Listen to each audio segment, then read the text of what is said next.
Hello, everyone. This is Ateo, and I am bringing you a Boomy guide for Season of Discovery. I tried to make this a couple times, but they made some changes. Boomy got buffed a couple weeks ago, and they've also added some new biz gear, actually. So this should have pretty much anything you could need to play Boomkin. You know, all the three Boomkin players out there. I just want to start off by saying, not trying to flex or be weird, but I've messed around with Boomkin a lot, and this is the raid I did today. And it performed really well actually. So I'm going to share that information with you guys. So the big elephant in the room is Boomkin even worth playing? Everyone says it's really bad, and they just tell you to go feral or whatever. Um, Boomy's all right. It can be good, but most of the time it's just going to be all right. It's very weird. The gear it needs is very weird. It has some unique problems, and it has some unique advantages. So I don't know. I would say give it a try. I find it very fun. It has a very fun rotation, and it just feels good to play. Um, I will say in PvP, World PvP, Open, Ashen Vale or whatever, or even Warsong Gulch, I think it's one of the best things in the game. Actually, it has really far range, tons of instant spell damage, and off heals. Roots, utilities, stuff like that. Um, so I'd recommend it if you're interested in PvP at all, anything like that. In terms of raid, it doesn't bring a ton, to be honest. It brings, Mark of the Wilds. Improved Thorns is something it brings that's unique to Boomy. Um, the only other benefit, I guess, is a lot of that weird leather caster gear that kind of just gets disenchanted. Boomy could, be there to take it, I guess. Um, but in terms of the actual guide and what you want to do, I'm going to start with the runes. So pretty much you're going to want to run the same three runes for everything, right? Sunfire on the gloves, basically always. Star Surge on the pants, always. It's your best spell, easily. And then Fury of Storm Rage on your chest piece. Now, I believe there is. I actually don't have it. It's a chest rune that reduces your damage taken passively. I would recommend that for PvP, since you're not going to be using Wrath too much in PvP. But honestly, free Wrath is good, right? It adds up. So you can pick and choose whichever you want to do there. The talents, unlike a lot of the other specs of Druid, you're actually going to go into the balance tree as a balance. So 5 points always in improved Wrath, even in PvP. Like I said, you're not going to be using Wrath too much in PvP, but it's still worth it. I'm going to skip this for now and talk about that in a minute.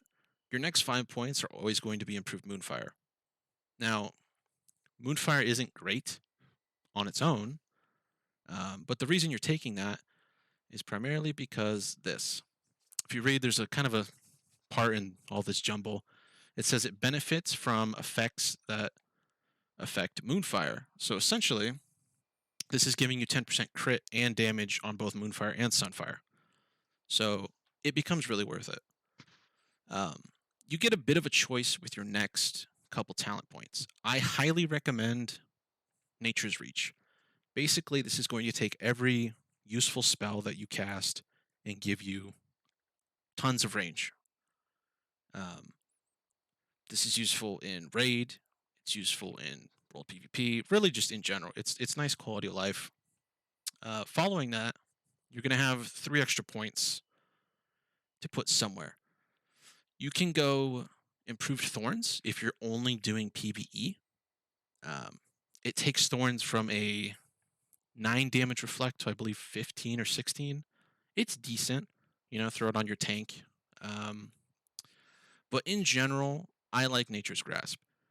It's basically an instant root, which isn't super useful for like PvE and raid, but even the off chance I'm running to the raid or something, I feel like just having this is better than making your thorns do a little more. Even if you're not using this a ton, I recommend it. I throw the 2 extra points into just giving it increased chance. You can honestly throw those into improved thorns if you wanted, but I personally don't think the thorns is too crazy. Your final telepoint is always going to be Vengeance. This just gives you extra crit damage. Now, you don't have a ton of crit at this level, but it affects basically every one of your spells, right? Moonfire, which also affects Sunfire, and then Starfire and Wrath, which by proxy also affects Star Surge, uh, right here. It benefits from effects that benefit Wrath or Starfire. So it's very useful for that. In terms of the gear you're going to want, I actually have a nifty little list I put together right here. Now, my character in game is almost as geared as this. Not quite. I've gotten a little bit unlucky the last couple raids, but this is what you're going to want to go for. So, your helmet is always going to want to be tier helmet. The only other helmet that's really even worth talking about is this one. This is the cloth one that's also from the raid. I actually had it, and it's good, but you're going to end up replacing it with the tier. Necklace, again, from the raid. There's pretty much no other neck that's even worth talking about, to be honest. It drops from Kelris. Good luck with it, right? Now, this is actually something they added. Previous to, I think, a week ago, your BIS was this Magician's Mantle, which costs like 40, 50 gold or something crazy. They added, through tailoring, I believe, shoulders and a belt that are craftable. And these are actually your new best shoulders.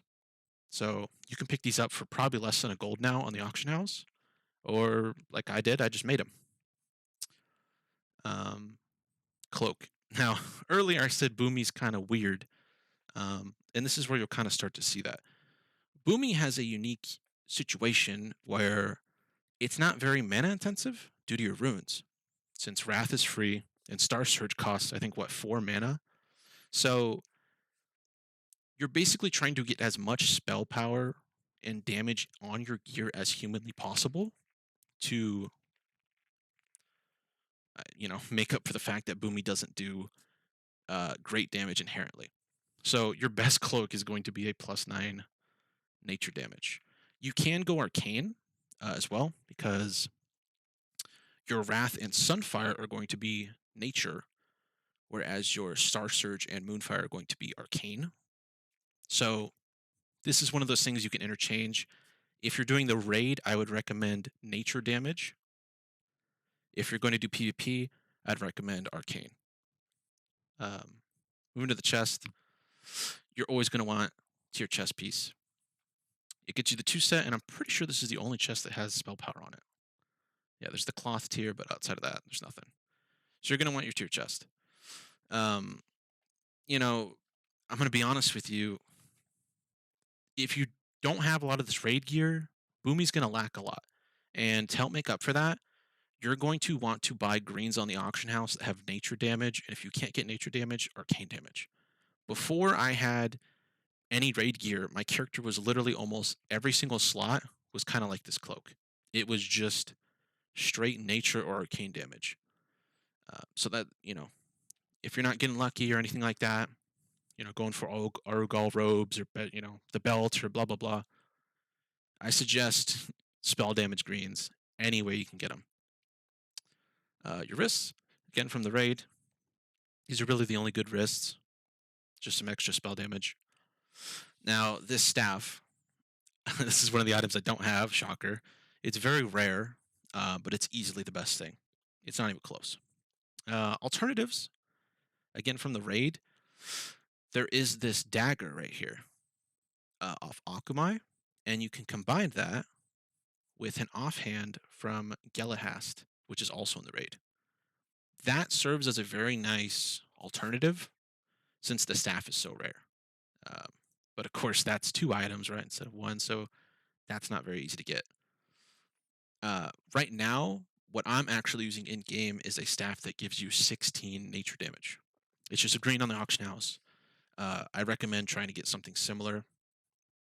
It's going to be your best bet. Gloves, raid gloves. Now, this is where some people may differ. There's actually 2 things I would change in this set, potentially, right? You'll notice when I hover over my tier, I'm not wearing 3 set, which gives you hit. Almost everyone's going for their 3 set for the hit because there's almost no other way to get hit in this bracket. Now, the reason I'm not doing that is because the crafted leather gloves do not have spell power on them. These do. Now, I'll basically I make the boots instead because you still get 1% hit, right? So you're instead of getting 2% hit, you're only getting 1% with this. But the tier boots, I can actually show you. Let me see. Is it these ones? These ones right here. They don't have spell power on them. So essentially, if you're going 3 set with the leather working gloves, which are these ones, you're not getting spell power on your gloves or your boots, which I personally don't think is worth 1% hit. You're getting an extra, what is it, 6 plus uh, 7? You're getting 13 extra spell power for losing 1% hit. It's kind of up to you what you want to do. I recommend and prefer this setup, but you can make the crafted gloves and then go for tier boots. That's fine. I just don't personally suggest it. Um, your best belt is going to be the one off Akamai. I actually lost this in a roll, I think 2 or 3 days ago. Um, like I said, though, there is a new alternative that they added recently. This belt, which is what I'm wearing in game. Actually, it's almost as good as the Akamai belt. It's just picking it up at the auction house. It's probably like a gold, right? Your pants, same story. They're off Akamai. Nothing even comes close to these, to be honest. In game, I am wearing plus 16 arcane damage. There are certain things you cannot get nature damage on, and pants is one of them. So I'm wearing arcane damage on pants. Like I just discussed, the boots, I'm going with the crafted boots. Now, not only does this give you extra spell power as opposed for going for the 3 set plus the crafted gloves, but the on use on these boots is actually very useful. It basically is a threat drop, and it's also a wall. Since you don't have any damage reduction or a threat drop as Boomkin, this might not seem that good, but honestly, as I've grown to use it more and more, it's extremely useful. You pull threat on a boss, use these, problem solved. You pull threat and something's about to come hit you, or you're getting ganked in PvP, whatever. Use these, you get a nice damage reduction. Honestly, love them. They're great. In terms of your rings, you can get this one fairly easily. You have to get honored in the new Ashen Vale PvP thing. Um, Basically, you just sit in Asheville and do the PvP event. And then your other ring, this is the only other ring that gives spell power. It's from the raid. I believe it's off of Kelris. So, again, good luck with that one. I haven't seen it yet. In terms of trinkets, Alchemy always drops a pearl, and you can basically turn that in for a trinket. This is the trinket. I actually got it a couple days ago, thankfully. It's great. The only other trinket that's worth anything is actually very easy to get. It's from Friendly with that reputation I just mentioned, which you can get probably in a couple hours, maybe even less. Um, it basically just reduces their resistances to you, which, you know, it helps a little bit, right? So, yeah, you pretty much are focusing spell power any way you can, right? You want to get as much spell power. Below that, you want to get as much nature as you can. Below that, you want to get as much arcane as you can. Intellect and spirit aren't going to be super useful for Boomkin. They're still good, right? If you can get some extra, why not? But Boomkin is not super mana intensive, um, and it is low damage. So you really need to get as much spell power as you possibly can to circumvent its low base damage. All right. So we talked about your talents, your runes, and what kind of gear you want to go after. So there's not target dummies, so I'll hit some of these furbolgs to kind of give you a general idea of what your rotation is, kind of what you want to be pressing, all that jazz. So the big thing is you always want to be casting a Wrath into an instant spell, right? Your four main buttons is Wrath, your two dots, Sunfire and Moonfire, and then Star Search. Three of those are instants, so it's always going to be Wrath into instant spell, Wrath into instant spell, etc. Now, the most important spell you have is Star Search. It costs basically no mana, and it does a ton of damage. So, how I start a fight is Wrath into a Star Search. Then, Wrath into a Sunfire. And then, Star Search is back up, Wrath into a Star Search. Now, if that mob was still alive, it would already have Sunfire. So then it's Wrath into Moonfire. And Star Search is back up, Wrath into Star Search. And then Sunfire would be falling off, so it's Wrath into Sunfire. And you basically get into this nice little rhythm where you'll cast Wrath into a Star Surge, then Wrath into one of your dots, whichever one's falling off. And by the time you finish that, by the end of your next Wrath, your Star Surge will be off cooldown. So it's pretty much Wrath into dot, Wrath into Star Surge, Wrath into dot, Wrath into Star Surge. Now, I pretty much never break the rule of always casting a Wrath unless you need to move, right? If you're on Kelris, for example, or you're in PvP, right? You're trying to kite someone, something like this, right? It's fine. But if you're trying to maximize your damage, you want to get as many Wraths in as possible. Outside of that, it's really, there's not much more to say about it, honestly. You basically want to just get as many Star Surges out as possible. Try your best to maintain your dots. It's not that big of a deal, to be honest. They're not that good. It's just a bit of a DPS increase if you have the mana. One thing I will say is if you're doing what I suggested and getting a lot of that green gear, you're not going to have a lot of intellect, which means your mana pool is going to be small. So when your mana starts to get lower, I would stop casting Moonfire and prioritize Sunfire. Sunfire is just a better version of Moonfire. It costs less mana, it does more damage. So when your mana gets low, stop using Moonfire and just only keep up Sunfire. Other than that, you are able to infinitely do Wrath into Star Surge forever. You could do it for a week straight and never go So, bit of a closing thoughts, I guess, on Boomkin. It's decent. If you commit to it and you think it's fun, you can make it work and it can do some good damage. Is it going to beat those top classes like Warrior Hunter? No, it's just not going to. But it's a fun class. I recommend giving it a try. This character wasn't originally going to be a Boomkin, and it's just fun when I tried it out. I experimented with all this gear, tried it out, and I got it working in raids really well. There's obviously a stigmatism with Boomy. It's very, people think it's very bad, and they won't invite you. It's kind of hard to get into groups, actually. But I don't know. I think it's worth it. It's fun. It's relatively easy to gear since almost all your gear is either from the raid or the auction house. And there's not a lot of competition with your gear. The only other things you're going to be competing with for a lot of your stuff is maybe a Resto Druid or maybe like Holy Paladin or something. So, yeah, that's what I think about Boomy. You should try it out, honestly. I've been seeing a lot more Boomkins rising up recently, and the population of Boomkins went from 3 to 5, so that's a big up.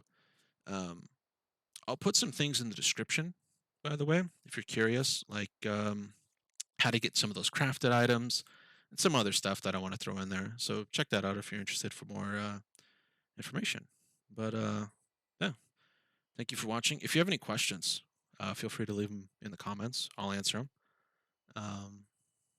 Yeah, I'll see you next time.